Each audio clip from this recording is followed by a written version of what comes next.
Olá, professores! Hoje nós vamos falar sobre a lição 12, Não Apaguem o Espírito, da nossa revista Amadurecendo na Esperança, exposição de 1 Tessalonicenses.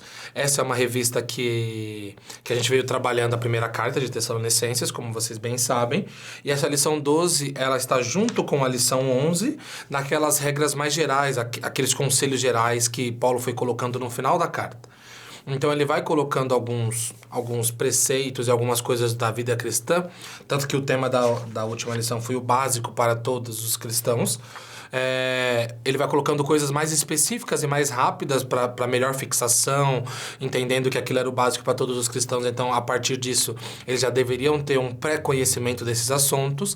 E a gente tratou sobre 3 especificamente e separou um apenas para essa lição, que ele vai dizer no versículo 19, 20 e 21. Ele vai colocar assim, 19. Não apaguem o espírito, 20. Não tratem com desprezo as profecias, e 21, mas ponham à prova todas as coisas e fiquem com o que é bom. Então, ele vai tratar basicamente sobre uma ideia ali daquela igreja de que eles estavam desprezando, talvez seja uma palavra um pouco forte, mas desprezando a ação dos dons espirituais. Tanto que eles citam especificamente que é a profecia. Nós temos aqui 4 tópicos, uma exortação de Paulo, dependemos do Espírito Santo, os dons espirituais e não apaguem o Espírito. E dentro disso, nós vamos trabalhar, basicamente, a ideia de o porquê e como eles estavam apagando a ação do Espírito Santo. Eles estavam colocando ela meio que de lado, como se não fosse necessária a ação do Espírito Santo através dos dons naquela igreja. Então, Paulo ele vai ser muito enfático, que é bem provável também, como a lição passada, que esse tema já tinha sido abordado oralmente, presencialmente, ou até sido abordado por Timóteo ou alguma coisa assim, mas ele coloca como um geral de tipo, não façam isso. Ele coloca um imperativo bem forte em relação à ideia de que vocês estão fazendo. Então, não é para fazer. Mas, se a gente for olhar bem, o fato de ele colocar não apaguem o espírito, deixa muito claro para a gente, automaticamente, de que eles estavam fazendo aquilo. Então, ele está dando uma ordem em contraponto de uma atitude que eles estavam tendo. Essa exortação de Paulo, que está nesse tópico 1, entra muito em contraste com uma outra igreja que Paulo também tinha passado e também tinha escrito cartas, que era a igreja de Corinto. Se nós olharmos bem, a gente vai ver em Tessalônica, durante toda a revista, que eles tinham um amor fraternal muito grande. Paulo, em determinado momento, vai colocar sobre o amor fraternal, não preciso escrever para vocês. Então, assim, o amor fraternal deles era grande, a devoção era grande, o ajudar os outros era grande, tanto que as pessoas se aproveitavam disso, a gente estudou sobre isso. Então, todas essas partes, elas eram partes que a igreja tinha muito bem fixada e seguia esses princípios de maneira admirável. Então, eles eram, sim, pessoas a qual ajudavam os outros, eles eram pessoas a qual tinham um amor, tanto os de dentro como os de fora, e isso influenciou todas as pessoas à sua volta, tanto os de fora, quanto os de dentro, quanto os de longe, quanto os de perto. Então, acabava que isso não foi um problema. Tanto que Paulo praticamente não toca nesse assunto e toca em assuntos que foram gerados, como a preguiça, como outras coisas, do aproveitamento de pessoas em relação à igreja que tinha isso muito vigente nela. Então isso não era um problema, diferentemente de Corinto, onde tinham os dons totalmente exacerbados e sem controle em alguns momentos, enquanto faltava amor na igreja. Enquanto havia muitas divisões, enquanto uns era de Paulo, de Apolo, de Cristo, disso e daquilo, enquanto estava uma igreja até meio que separatista, mas que tinham todos os dons muito bem fixados, mas que não tinham o principal, que era o amor, como Paulo mesmo vai colocar no capítulo 13 de Coríntios. Então, há um contraste muito claro aqui nessas duas posições. Uma igreja que tem o que Corinto não tinha e um Corinto que tem coisas que aqui desprezava. Enquanto Paulo vai precisar chegar e vai dizer que há determinados dons que eles precisam ter um controle porque eles estavam chegando a atrapalhar o culto lá para Corinto, ele vai chegar aqui e vai ver pessoas esnobando os dons, como se não precisassem deles, como se ele não fizesse diferença alguma para a igreja, e fazendo um movimento de apagar realmente o fogo do Espírito. Então, há um contraste muito grande, e nós conseguimos enxergar nessa situação que o equilíbrio ele é muito bom e muito pertinente. E às vezes a gente acaba ficando nessas polarizações, ficando sempre um lado muito aqui e o outro aqui. Ah, a gente tem amor, mas os dons a gente praticamente não enxerga na igreja. Ah, mas a gente tem muitos dons, mas cadê o amor, o cuidado uns com os outros? Então a gente traz aqui Corinto para mostrar essa diferença. Essa diferença entre as duas igrejas, quando se pegasse um pouco dessa e um pouco dessa, provavelmente a gente teria uma igreja bem melhor. Então, assim, Paulo, é claro que a gente tem um outro contexto para a igreja de Corinto do que para a igreja de Tessalônica, até pelo tempo que Paulo ficou, enfim, mas até pela localização de ambos.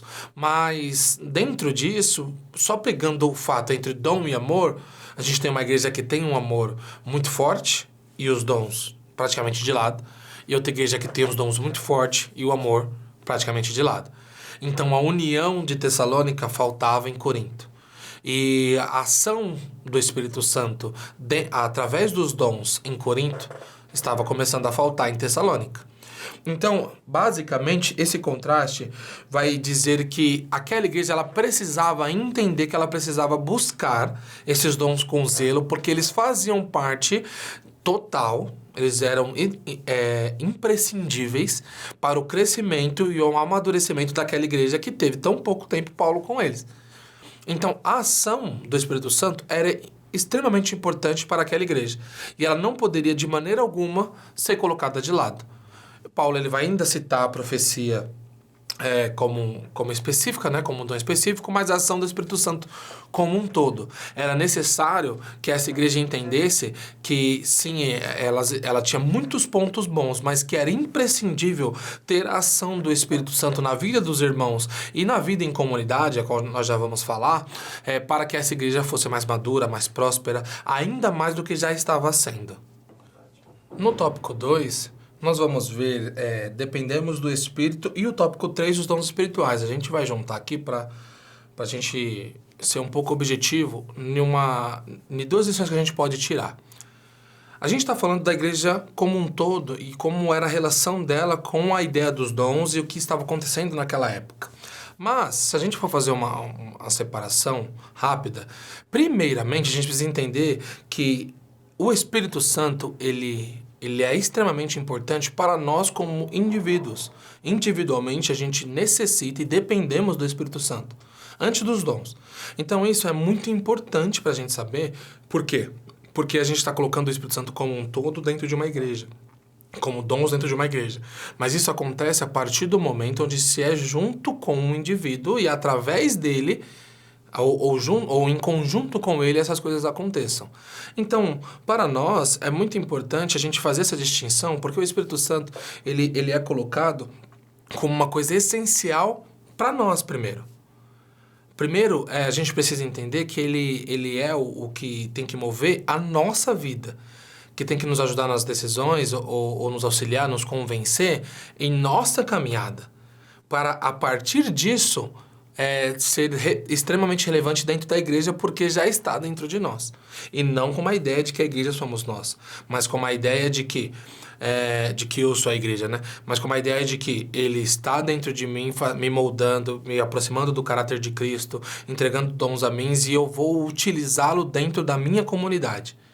E a partir disso, muitas pessoas, isso fazem com que esse Espírito Santo seja muito vigente, os dons sejam muito vigentes dentro da comunidade. Precisamos entender que eles são extremamente úteis para nós. Então, ele vai fazer com que nós tenhamos uma vida transformada para, assim, juntos, transformarmos a nossa igreja cada dia mais em uma igreja sólida, uma igreja verdadeira, a igreja de Cristo, uma igreja que avança, uma igreja que não para sobre os muros ou os portões do inferno. Então nós precisamos automaticamente compreender a capacidade, primeiro, do Espírito Santo para conosco, para depois entendermos o quão isso faria um efeito dentro da igreja como um todo.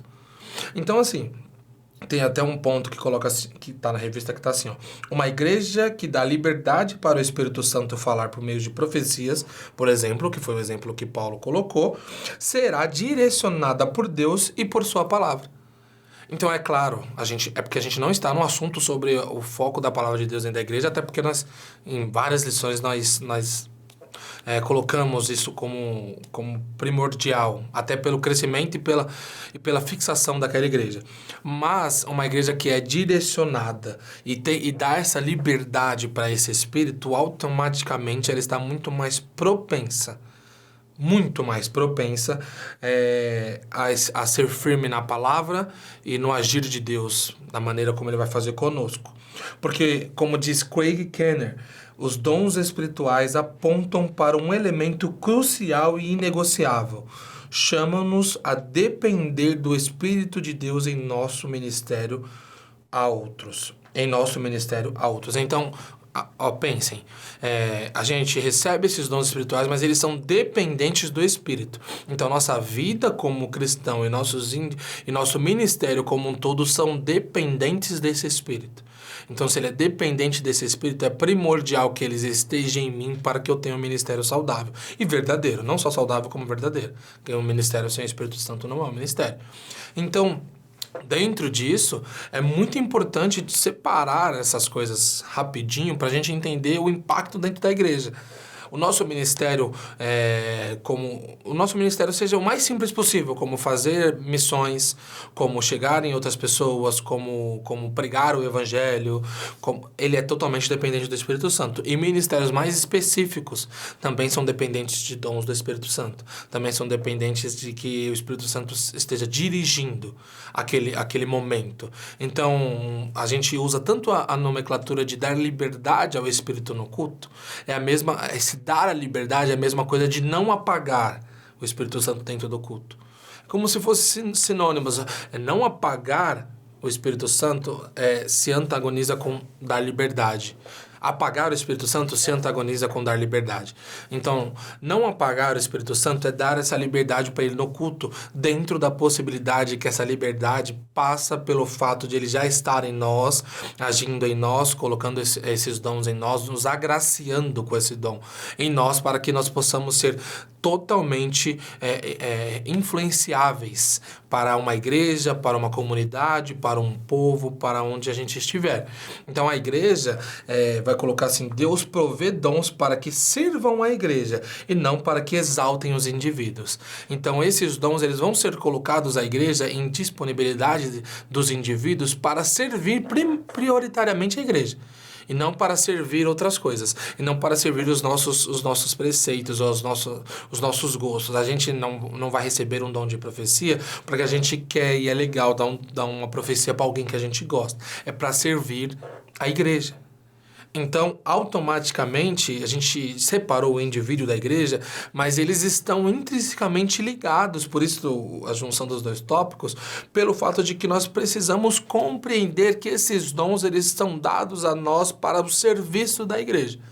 E ao ser ao serviço da igreja, nós precisamos muito entender que ter essa vida em retidão, ter essa vida com o Espírito Santo, ser convencido todos os dias, estar num processo de santificação, estar num processo de evidência desses dons faz uma igreja mais saudável e com certeza mais crescente, mais vibrante. Então, o que estava sobrando lá em Corinto, como a gente tinha falado, estava faltando aqui. E essa falta que estava fazendo aqui fazia com que fazesse uma falta na igreja como um todo, porque os indivíduos estavam esnobando aqueles dons. Os indivíduos estavam falando que profecia não precisava ser aceita. Os indivíduos estavam colocando como se isso não fosse necessário, sendo que era. Para uma igreja mais vibrante, precisa da liberdade do Espírito. E para ter a liberdade do Espírito, precisa que esse Espírito tenha liberdade e domínio sobre a nossa vida. Então, eles estão intrinsecamente ligados, por mais que nós possamos separá-los para dar uma explicação mais um pouco detalhada, mas eles precisam. O indivíduo que está com o Espírito Santo recebe esses dons é necessariamente para usá-los dentro da obra de Deus. Essa graça, sermos agraciados e recebermos, se Ele quiser o dom na nossa vida, é automaticamente ligado a servir a obra de Deus, a servir a nossa igreja, a servir a igreja, a comunidade a qual a gente faz parte. Uma igreja saudável reconhece sua impotência e sua dependência do Espírito e por isso busca os dons espirituais. Então, se a igreja é saudável, ela vai entender que ela é totalmente dependente do Espírito Santo. E por isso vai buscar os dons para que eles ajudem auxiliem cada vez mais uma igreja ser mais vibrante, ser mais alegre, ser mais... pegar mais fogo, só usando uma paráfrase em relação ao que o próprio apóstolo colocou. Pegar mais o fogo do Espírito para que essa igreja seja melhor e não seja apagada. Então, apagar o Espírito Santo, que é o tema 4, apagar o Espírito Santo está totalmente ligado ao fato de a gente tirar essa liberdade. Está totalmente ligado ao fato de a gente não deixar com que esses dons eles sejam visíveis dentro da nossa vida. E há um ponto a se colocar que o fato de nós falarmos que para não apagar o Espírito nos dá uma ideia automática de que nós podemos fazer isso. Então, assim, a gente abre uma coisa quando a gente diz assim, olha, o Espírito Santo, ele é Deus, automaticamente, se ele quiser dar, ele dá, e se ele não quiser, ele não dá. Isso é real, ele dá a quem ele quer os dons, e tem uma referência de 1 Coríntios 12, 11, então ele dá os dons a quem ele quiser, ok, tudo bem, a gente entende isso, e ele dá se ele quiser, também, mas ele não está como... Vamos colocar uma palavra respeito, tá? Ele respeita se nós não utilizamos ou não damos o devido valor a esses dons. Então, ele respeita o fato de nós não querermos usar. Ele não vai ser o tirano que vai nos usar mesmo que a gente não queira ser usado. É muito tênue essa linha. Pelo fato de ele ter a soberania, mas ao mesmo tempo respeitar essa vontade até um certo ponto. Aí nós podemos pensar, mas ele não... Se ele precisa fazer uma coisa, ele não faria mesmo contra a nossa vontade? Sim, mas quando nós estamos falando sobre os dons, é um serviço à igreja de uns dons que nós temos, e para termos esses dons e para eles serem evidentes, a gente precisa ter uma vida reta. Então, dificilmente nós vamos ver dons sendo totalmente evidenciados não para o crescimento do indivíduo, mas para o crescimento da igreja, que não venham de pessoas com a vida reta. Que não venham de pessoas com uma vida que se coloca no altar para que esses dons sejam evidenciados. Eu costumo dizer nas aulas que eu dou que o buscar os dons é abrir o espaço.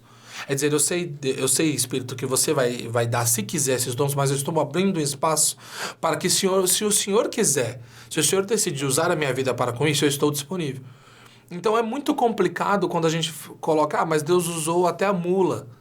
Mas eu ainda brinco muito com os meus alunos, os professores, digo assim, tudo bem, ou era mula, ou era o soldado, ou era a árvore.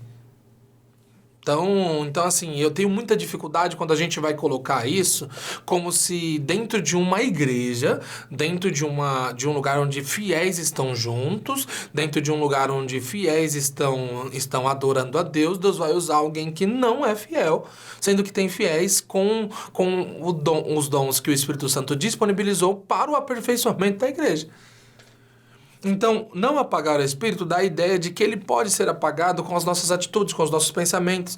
E que se ele não for apagado, nós seremos usados com eles. Nós seremos o instrumento que vai ser usado, esses dons, para a edificação dessa igreja, para a edificação dos santos. Então, nós temos a capacidade de apagar o Espírito, não porque nós somos mais fortes, não, mas pelo fato de que, para ele ser usado, nós precisamos estar numa vida reta para evidenciá-los na nossa comunidade. É automaticamente imprescindível isso. Tem 2 pontos que vai colocar, que deixa muito claro como nós podemos apagar o Espírito. Antes, tem um ponto legal que coloca assim, no entanto, Paulo está nos lembrando que o Espírito nos respeita, em que na maioria das vezes usa e se manifesta aqueles que o buscarem e que os deseja. Então, só para completar o que nós estávamos dizendo, nós podemos apagar esse Espírito, mas o Espírito Santo vai buscar verdadeiros adoradores em que estejam dispostos a serem usados por ele para a edificação da igreja, ok? Então, tem 2 pontos muito bons que nós podemos colocar. O primeiro ponto é não dar o ouvido ao Espírito Santo, e o segundo ponto é estar em conflito com os irmãos na fé. Esses dois pontos podem fazer uma coisa que não deveria, que é apagar o Espírito Santo. Apagar a ação desse Espírito Santo, do Espírito Santo. Então, dentro disso, o primeiro é não dar ouvido ao Espírito. Essa uma das expressões mais categóricas do Novo Testamento é: quem tem ouvidos, ouça o que o Espírito diz à igreja. Então, não dar ouvidos ao Espírito Santo talvez seja a maneira mais fácil de a gente apagar o Espírito Santo, porque ele está querendo dizer e nós não estamos querendo ouvir. Às vezes ele tem uma orientação e nós não queremos ouvir. Às vezes ele tem ele vai se expressar à igreja através de um dom e nós não queremos ouvir. E ao fazer essa situação, muitas das vezes você pode ter visto, professor, a gente que é pentecostal, nós somos pentecostais, algum pregador, algum pastor dizendo assim: o Espírito Santo pediu para me falar e eu me acovardei e não falei. Essa é uma ideia básica, mas é uma ideia de não ouvir o que ele pediu para fazer. Então, isso seria apagar naquele momento um fogo que seria para outra pessoa. Então, eu dou uma orientação, uma palavra de orientação para um pastor ou para um pregador. Ele se acovarda, não fala, aquela palavra não chega na pessoa. E naquele momento eu apaguei a ação que o Espírito Santo faria ali.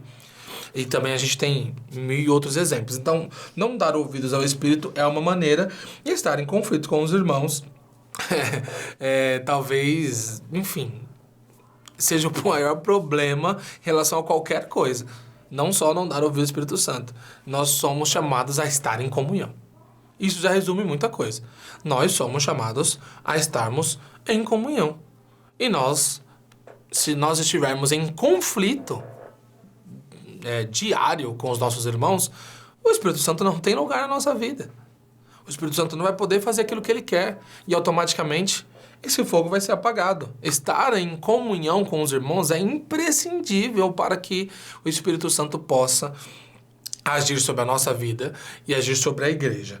Então, dentro disso, para a gente finalizar com a conclusão, para a gente só puxar uns pontos novamente, há um contraste que eu trouxe aqui sobre a igreja de Corinto e tal, para a gente entender que a gente precisa balancear o amor fraternal e aquilo que ele implica com os dons espirituais, e entender que eles são extremamente importantes também para a vida como a igreja. E dependemos do Espírito Santo, lembrarmos que antes de comunidade nós dependemos dele como indivíduo, e esses vão ser expressados com os dons espirituais para o serviço dessa igreja, e nós podemos tomar algumas atitudes que apaguem isso, e Tessalônica estavam tomando essas atitudes, e nós somos exortados e nós somos admoestados a não fazermos isso. Nós somos chamados a atenção de que nós precisamos da liberdade e não apagar. E essa liberdade, ela precisa ser dada para que a igreja cresça, a igreja esteja melhor, cada dia mais com a ação do Espírito Santo dentro daquela comunidade. A conclusão vai colocar assim: os dons do Espírito Santo, bem como seus frutos, estão disponíveis a todos que os desejam e que os buscam. Na verdade, o Espírito Santo deseja se derramar sobre nós e nos usar com seu poder. Nós, que muitas vezes nos tornamos um empecilho. É necessário, então, reconhecer quais são as atitudes que, como Paulo afirma, apagam o Espírito, para que assim possamos desfrutar de seus dons, de seu poder e viver a partir de seus frutos. O convite é para deixar o Espírito Santo dominar toda a nossa vida. Dominando toda a nossa vida, ele domina a igreja. Ok? Então essa foi a nossa lição 12, professores. Aguardo vocês na lição 13. Que Deus abençoe vocês.